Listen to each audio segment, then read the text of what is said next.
Imagine a simple shopping trip turning into a nightmare all because of an assumption. This is the story of Senator Camila Hayes, a well-respected state senator who found herself caught in a surprising and unjust situation. What should have been a routine stop at the mall soon became a shocking experience she would never forget. Senator Camila Hayes had just finished her regular visit to her mother's house, a visit she made every week without fail. It was a sunny afternoon, and she decided to swing by the local mall to grab some groceries before heading home. As she made her way to the parking lot, carrying her shopping bags, she felt a sense of peace. Little did she know, her day was about to take an unexpected turn. Unbeknownst to Camila, a police cruiser had quietly pulled into the lot right behind her. Inside the car was Officer Janice Salazar, a veteran cop known for her strict, no-nonsense attitude. Janice was on her regular patrol, scanning the area for anything unusual. Her eyes narrowed as she noticed Camila, a well-dressed woman, seemingly preoccupied and glancing into her car windows. From Janice's perspective, something didn't sit right. "What's she up to?" Janice muttered to herself. Her instincts told her that something was off, even though there was no visible reason for suspicion. Without a moment's hesitation, Janice parked her cruiser, stepped out, and began marching towards Camila, her hand resting on her belt, ready for any scenario. "Excuse me, ma'am," Janice called out in a firm voice, her tone demanding attention.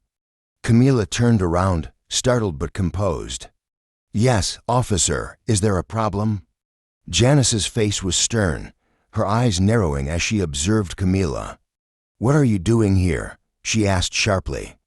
Camila was taken aback by the harshness in the officer's voice. "I'm just loading my groceries into my car," she replied calmly, gesturing towards her shopping bags.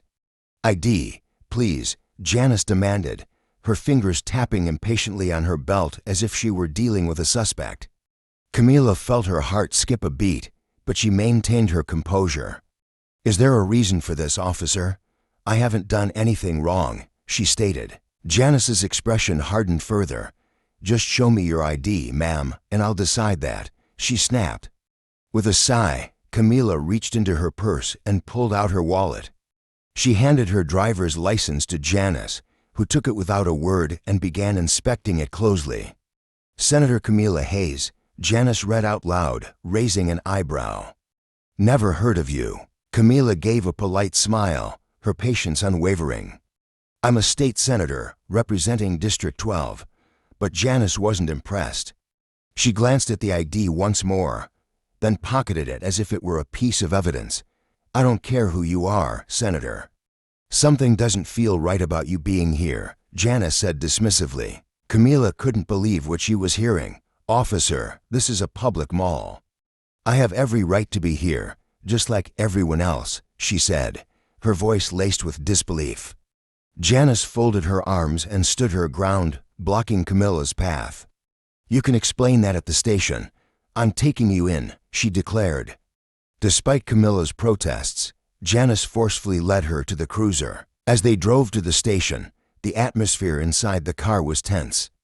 Janice kept her eyes fixed on the road, her grip on the steering wheel tight. Camila, sitting silently in the back seat, took deep breaths to calm herself. She knew she hadn't done anything wrong, but the feeling of helplessness was overwhelming. When they arrived at the station, Janice led Camila inside, her grip firm on Camila's arm. They passed rows of officers and detectives, some of whom turned their heads in surprise. Whispers quickly spread among the staff. "Isn't that Senator Hayes? Why is she in handcuffs?" Janice ignored the murmurs and directed Camila to a small interrogation room. "Wait here," she ordered, slamming the door shut behind her. Camila sat at the metal table, the coldness of the room matching the chill she felt inside. Minutes felt like hours as she waited until finally, the door creaked open. Lieutenant Jordan Pierce stepped in, a tall man with a stern but kind face. He had been alerted about the situation and was eager to understand what had happened. "Senator Hayes, I'm Lieutenant Pierce," he said, extending his hand warmly. "I apologize for any inconvenience caused." Camila shook his hand, grateful for the first sign of respect she had received. "Lieutenant, thank you for coming. I'd like to know why I was arrested," she said, her voice calm but firm. Pierce frowned as he flipped through the report Janice had hurriedly filled out. He looked up, clearly puzzled. Pierce's face turned icy as he glared at Janice. "Officer Salazar, do you have any idea who you've just arrested?" Janice's smirk faded instantly. "Who?" she asked, her voice faltering. "This is Senator Camila Hayes, one of the most respected leaders in our state," Pierce said coldly. A crowd of officers had gathered outside the door, their curiosity piqued by the heated exchange. Janice stood there, speechless, as her reputation crumbled before her eyes. Pierce looked at her sternly. "Officer Salazar, I'm suspending you pending an investigation. Your actions today were unacceptable." As Camila left the station, she glanced back once, seeing Janice standing alone, her badge confiscated, her pride shattered.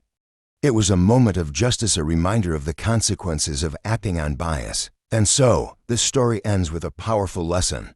Assumptions can lead to dire consequences. Thank you for watching until the end. If you enjoyed this story, please give it a thumbs up and share it with your friends. Don't forget to subscribe to Unfolded Tales Explained and press the bell icon for more fascinating stories like this one. Have a wonderful day.